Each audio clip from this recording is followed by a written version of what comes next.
दुअन खाप की अंतर्राष्ट्रीय कार्यकारिणी के नवनिर्वाचित प्रधान भाई सोनू मालपुरिया जी, समस्त कार्यकारिणी सभा के अध्यक्ष और मेरी सारी दून सरदारी, सबको हाथ जोड़कर प्रणाम करता हूं। सबको नमस्ते जी, नमस्ते जी। देखो, जो पूरी बात है उसको बताने में लगता है बहुत समय, वो बिल्कुल नहीं लूंगा। जो सोनू भाई ने बोला उसकी दो चार बात ऐड करके उसमें, और जितनी भी बात मैं बोल रहा हूं उस पे हमने यह एक किताब लिखी है। जो भी बात मैं बोल रहा हूं इस किताब में लिखी हुई है। इस किताब को छपे हुए 24 नवंबर 2024 को ये लॉन्च हुई थी, तो करीब करीब 6 महीने अब हो जाएंगे। पूरे भारत में नहीं, पूरी दुनिया के अंदर इस किताब ने खलबली मचाई हुई है। मेरी सारी टीम के पास इंग्लैंड से फोन आ चुका है। इंग्लैंड की पार्लियामेंट के प्रवक्ताओं ने फोन करके ये बोला है कि तुम्हारे पीछे कौन है ये बता दो। जिस भूप सिंह भाई की बात कर रहे थे प्रधान जी, वो उसके समेत पूरे देश से लगभग 1100 आदमियों के आवेदन हम बैंकों में दे चुके हैं आज तक। किसके बेसिस पर? आरबीआई से, बैंकों से, होम मिनिस्ट्री से, फाइनेंस मिनिस्ट्री से, प्रधानमंत्री से और सारी पार्लियामेंट से हमने कुछ सवाल पूछे थे। हमने ये पूछा था कि तुम जो ये हमको पैसा दे रहे हो ये क्या है? ये जो किसान की जमीन है, किसी टाइम पर 1.5 लाख रुपया एकड़, मेरे वहां कर हरियाणा के अंदर सबसे उपजाऊ जमीन किसी की 1.5 लाख रुपया में बिकती थी, तो नु क्या करते बा, बहुत महंगी बेचती 1.5 लाख रुपए में। आज उसी 1 एकड़ जमीन की कीमत कहीं कहीं 20 करोड़ रुपए भी है और 50 करोड़ रुपए भी है, और वहीं उस जमीन की कीमत हमारे यहाँ 5 लाख रुपया भी है और 2 लाख रुपया भी एकड़ है। ऐसा कैसे हो सकता है कि किसी एक जगह पर एक कंपनी आपको 15,000 रुपए महीने के अंदर लीज पे कोई जमीन आपकी ले ले और 30 साल के लिए ले ले? 15,000 रुपए साल का, और जब 15,000 साल का, मैं तो महीना सोच रहा था, मैं तो इसने सस्ता सोच रहा था, मैं तो हैरान हो गया। अब जो राजस्थान के साथी थे, हमने इसके बारे में पूछ लिया, भाई बहुत है क्या तुम ले? कह रहे हमारा तो कुछ होता नहीं। मैंने कहा तुम्हारे यहाँ कुछ होता नहीं तो कंपनी इतनी बड़ी दानी है कि आपको वो 15,000 फ्री फंड में दे देगी? बोला वो वहां सोलर प्लांट लगाएगी और बिजली बनाएगी। तो जब बिजली कंपनी बना सकती है तो तुमको बनाने में क्या तकलीफ है भाई? अगर सारा गांव लग के, अगर सारे गांव के नौजवान बेरोजगारी बेरोजगारी बेरोजगारी का नाटक करते हैं, ये सारा गांव मिलकर अपना सोलर प्लांट अपना आपा क्यों नहीं लगा लेते भाई? बोले कैसे लगाएं? क्यों बताओ? कंपनी जब वहां सोलर प्लांट लगाएगी और गांव वाले जब सोलर प्लांट लगाएंगे तो ज्यादा खर्चा किसके टाइम पे होगा? कंपनी के टाइम पे ज्यादा खर्चा होगा, क्योंकि वहां काम करने वाले लोग गांव में ऑलरेडी मौजूद हैं। अर्थात कंपनी को ज्यादा खर्चा दे रही है सरकार। कहां से दे रही है? लोन के रूप में। वो कहां से दे रही है? बैंकों से। बैंक में पैसा किसका? हमारा। यानी हमारे पैसे से कंपनी को लोन मिलेगा तो कंपनी करोड़ों कमाएगी, तो हमको 1000 रुपए भीख में देगी। नहीं समझे? हमारे ही पैसे से वो यहां प्लांट लगाएगी, तो हमारे पैसे को जब लोन ही दे के यहां प्लांट लगाना है तो हमको काहे नहीं दे देती भाई? मेरे गांव को क्यों नहीं दे देती भाई? हाई टेंशन वायर की बात थी वहां पर, जब हम खड़े हुए तो हमने किसानों को बोला, अरे बोलो भाइयों क्या करने लग रहे हो? समझ में नहीं आ रहा आपको? आपका बच्चा, आप इस 15,000 रुपए को ले लोगे, एक बार हिसाब किताब लगाना।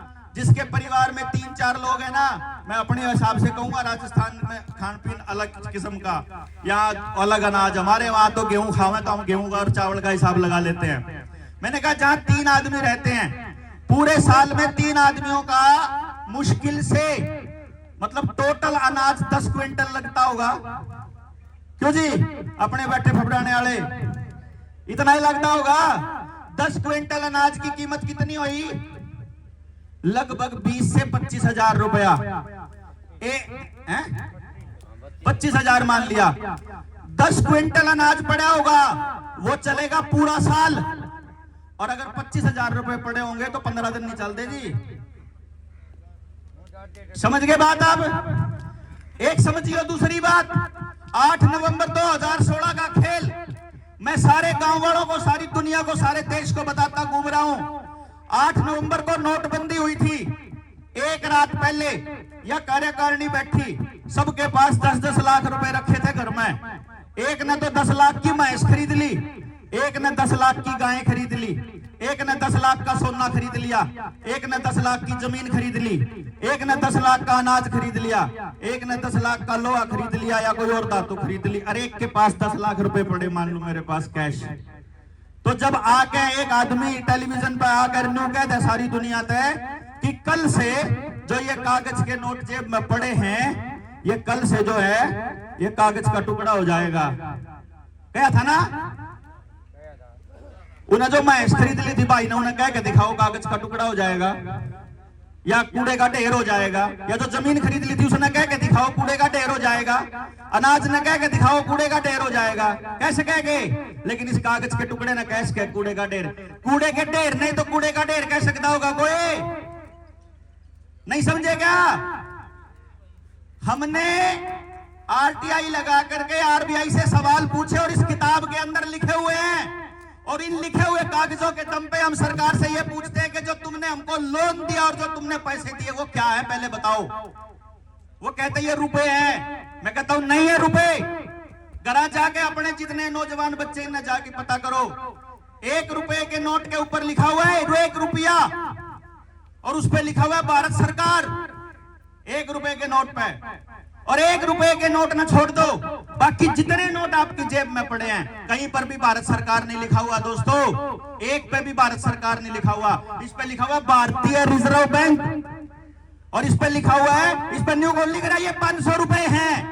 इस पे ये लिख रहा है जो अगर आड़ती पे जाओगे ना, आड़ती तक कहोगे भाई मैंने तो 1 ड्राम तेल का लेना, आड़ती एक पर्ची बना दिया करे, मैं धारक को 600 लीटर डीजल देने का वादा करता हूं। फिर चाय लेनी है, चाय की पर्ची बना दिया करो 10 चाय और नीचे साइन कर दिया करो। जिसके साइन हो चाय उस पर पीछे लिया करे ना। ऐसे गवर्नर ने साइन कर रखे हैं इसके ऊपर और लिख रखा, वादा दे रखा, मैं धारक को 500 रुपए अदा करने का वादा करता हूं। लिखा हुआ है ना। यह 500 रुपए नहीं है, 500 रुपए की पर्ची है। हमने सरकार से सिर्फ इतना पूछा था कि जो लोन तुमने हमको दिया वो असली था कि नकली था? वो जो नोट हमको दिया वो असली है कि नकली है? वो इसलिए पूछने की हिम्मत हुई हमारी क्योंकि आरटीआई में हमने पूछा हुआ है, इस किताब में लिखा हुआ है, रुपया मूल्य का मापक और शोषण का साधन। मैं इसका सहलेखक हूं।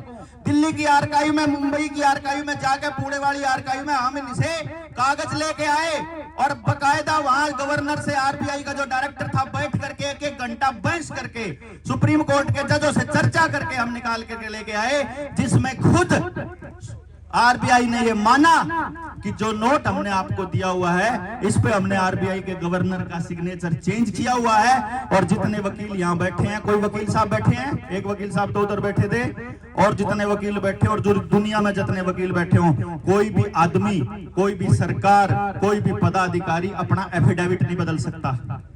अगर वो एफिडेविट नहीं बदल सकता तो ये एफिडेविट बदला हुआ नोट, इसका मतलब नकली है। खुद आरबीआई ने लिख के दिया हुआ है कि हमारे पास लीगल रुपए का कोई दस्तावेज अवेलेबल नहीं है। इसका मतलब जो किसान की असली जमीन को नकली नोट के बदले गिरवी रख रहा है बैंक, ये किसान के साथ नहीं, पूरे देश की जनता के एक-एक आदमी के साथ सबसे बड़ा फ्रॉड हो रहा है। फिर हमने ये देखा कि इस 35 साल में, 30 साल में जो लीज आप देने लग रहे हो, इसमें आपके बच्चे का क्या हाल होगा?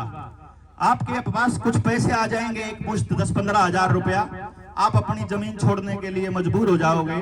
जमीन नहीं होगी तो आपके डंगर कहाँ चरेंगे आपको भी नहीं पता। फिर आप अपने डंगर बेच दोगे, आप अपने बच्चे को नौकरी करने के लिए किसी प्राइवेट कंपनी के लिए गांव से बाहर भेज दोगे। आप जैसे ही अपने गांव से बाहर भेज दोगे, आपका हाल भी वही होगा जो मेरे पंजाब का हुआ पड़ा है। सारी जवानी कनाडा और अमेरिका को खिलाने लग रही है कमा कमा के, और सारे बुढ़े आदमी अपने घरों में न्यूए पड़े हैं और बिहारी आके कब्जा करने लग रहे हैं। मैं बिहार के आदमी के खिलाफत नहीं कर रहा हूं, लेकिन उधर से बिहार वालों को छोड़ने के लिए मजबूर कर रखा है। बिहार वाले छोड़ करके आए हुए हैं पंजाब और हरियाणा में, और हरियाणा पंजाब का आदमी छोड़ के गया हुआ है कनाडा अमेरिका में, और यहाँ राजस्थान का आदमी छोड़ के गया हुआ है बेंगलोर मुंबई में, और बेंगलोर मुंबई का आदमी छोड़ के गया हुआ है कहीं और। यानी जो वहां का मूल निवासी है उसको वहां से निकालना है, क्योंकि जैसे ही आप अपने बाप दादा की जमीन छोड़ करके शहर में शिफ्ट हो जाओगे, आगे सीएए और एनआरसी आने लग रहा है, आप शरणार्थी कहलाओगे। और इस शरणार्थी वाले गेम को कंट्रोल करने के लिए ही अपनी सारी खापों को बदनाम और बर्बाद किया जा रहा है। राजनीति को हमारे बीच में घुसा करके हमारे ही लोगों को तोड़ा जा रहा है।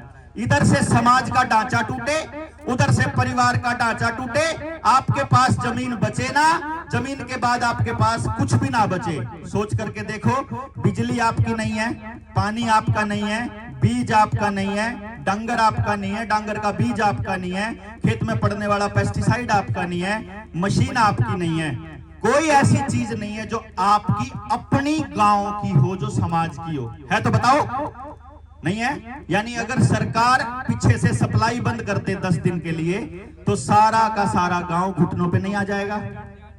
इस खाप के अंदर जब हम चर्चा करें, पूरे समाज में जब चर्चा करें, तो ये देखें कि ऐसा क्या है, ऐसा क्या किया जा सकता है कि समाज के एक भी साथी को ना छोड़ा जाए, किसी घर को ना छोड़ा जाए।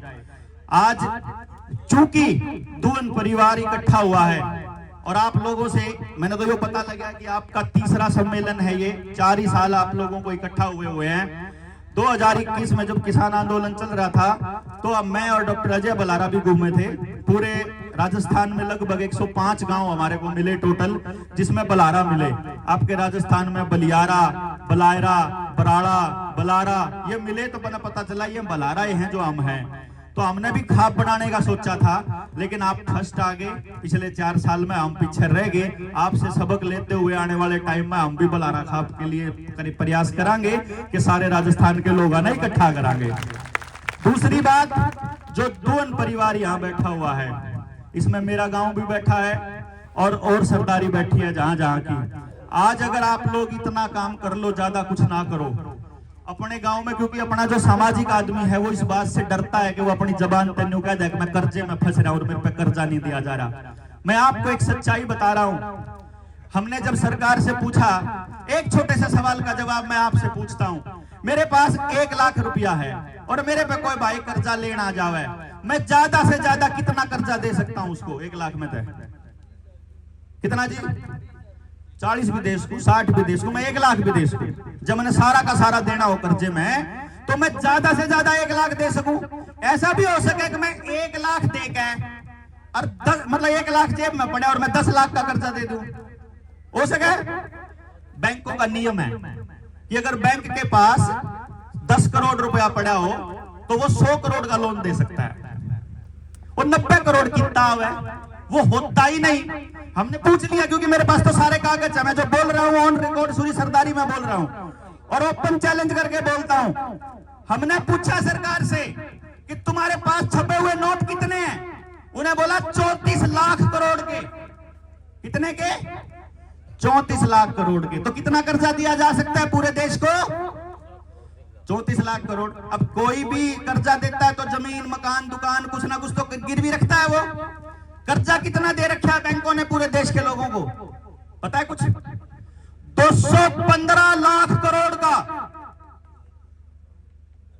बैंक के पास है 34 लाख करोड़, और कर्जा बांट दिया 215 लाख करोड़। चाहे आज अगर बैंक बंद होने लग जाए और वो ऐलान कर दे कि भाई हमने नहीं पता, जिसने भी अपनी लिमिट बनवा रखी, जिसने भी अपना कर्जा ले रखा, अभी जमा कराना पड़ेगा, नहीं तो बैंक डूब जाएगा, तो वापस कितना आएगा ज्यादा से ज्यादा? जब सारा देश लाख के सारा पैसा जमा कर दे तो 34 लाख करोड़ रुपया छपा हुआ है। इसका मतलब 180 लाख करोड़ रुपए के करीब की जमीन, मकान, दुकान, ट्रैक्टर, कार, घर, जो भी आपके पास आपने गिरवी रखा हो, सब नीलाम होना तय है।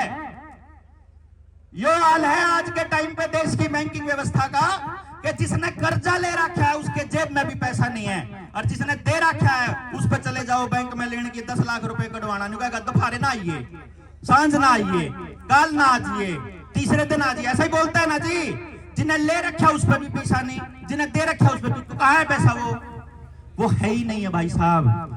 आपको सिर्फ कंप्यूटर पे डिजिट दे दी और आपकी सारी मेहनत लेने लग रहे हैं। वो आपको देते हैं कागज ऐसे टक टक टक टक टक छापते हैं, और आपसे लेते क्या है?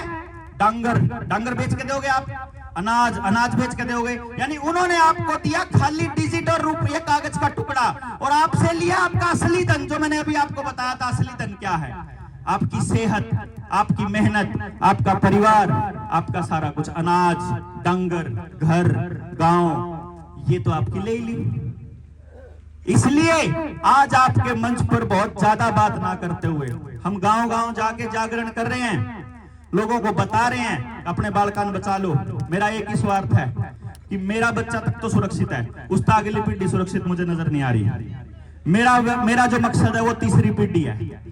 अगर आपको लगता है कि आपके पूरे गांव को मिलकर के इसके ऊपर काम करना चाहिए, तो सोनू मालपुरिया ने तो भाई ने अनाउंसमेंट कर दी थी। इनके अनाउंसमेंट के ऊपर मोर लगाते हुए हम कहने लग रहे, जय गाम राम इकट्ठा होता हो और जय नुकंदा हो कि भाई कागज की लड़ाई लड़ांगे, सिद्धांत की लड़ाई लड़ांगे। जो दे रखा है बैंक ने वो वापस देवांगे। एक आदमी तो न्यू नहीं करने की तुमने लोन नहीं देना, लेकिन बैंक वाले एक बार न्यू तो बता दो कि रुपया दे रखा, कागज का टुकड़ा दे रखा, नकली दे रखा, न्यू तो फर्ज होगा पूछने का कौन है? अरे जो कुछ ले रखा वो तो देवांगे। जब मान लो रद्दी दे रखी है तो रद्दी देवांगे, और जब झूठ फरेब दे रहे प्रेम से कि आप सारे के सारे हाथ जोड़ के मेरी इस की गई विनती को स्वीकार करेंगे और ज्यादा से ज्यादा संख्या में 23 मार्च को समालखा की अनाज मंडी में पहुंचेंगे जी। बाकी तो आप सरदारी तय करेंगे। तो मैं गुजारिश करूंगा जी कार्यकारिणी से कि आप मेरा निमंत्रण स्वीकार करें, और मुझे जो आपने सम्मान दिया, जो आपने जगह दी, जो आपने समय दिया आपके बीच बोलने का, उसके लिए आपका बहुत बहुत तहे दिल से धन्यवाद, बहुत बहुत शुक्रिया। जय हिंद। धन्यवाद भाई देवेंद्र बुलारा का। भाइयों निमंत्रण दिया है भाई ने हमारी खाप को भी, जितने भाई यहाँ बैठे हैं, तो भाई सभी से निवेदन है 23 मार्च को शहीद भगत सिंह के लिए समझना भाई। इसमें हमारा और देवेंद्र भाई का मालपुर किसान मजदूर संगठन और जनता किसान मोर्चा, भाई इसमें और भी भाई जुड़ रहे हैं। सभी मिलकर काम करेंगे और सभी मिलकर काम करेंगे जब हमारी जीत होगी। धन्यवाद। सभी भाई आए, आप लोगों का बहुत बहुत धन्यवाद। 23 को मिलते हैं। जय जवान जय किसान। असमें कटोगे तो या पाप की गठड़ी तारा जागे बंद नु सोचो भाई तन इकट्ठा कर लिया मैं बड़ा छोरा खाता है भाई के दिया गोड़ में भाई के किले फसली, वो पाप की गठड़ी है। श्री कृष्ण वो सुदामा जी थे, उनके दादा थे। आपको नहीं चल भाई कौन सी कौन में जाके प्रधान इकट्ठा है के न मिलाइयो प्रधान से, कौन सी कौन में जाके न मिलाइयो हमारा प्रधान से। भाई प्रधान तो भाई सम्मेलन होगा 7 मार्च में अपनी खाप का जन्म होया था, उसे दिन मनाओगे तो बढ़िया रहोगा भाई। सारे भैया ने राम राम, धन्यवाद भाई। भाई ने अपने सुंदर विचार हमारे सामने प्रश्न का ठोकर मारने के बाद में सुदामा ने दंड भरा था न्यू, रगड़ की तोड़ दिया था न्यू। वो तो कृष्ण का दोस्त था, इसलिए श्री कृष्ण जी ने उसको बाद में छोड़ दिया और सब क्या आड़ा कर दिया। नहीं तो ये भगवान किसी ने भी नहीं छोड़ रहा, या तो उसी पीढ़ी में या दूसरी में या तीसरी में। करूंगा कि वो स्टेज पे और अपने विचार साझा करें।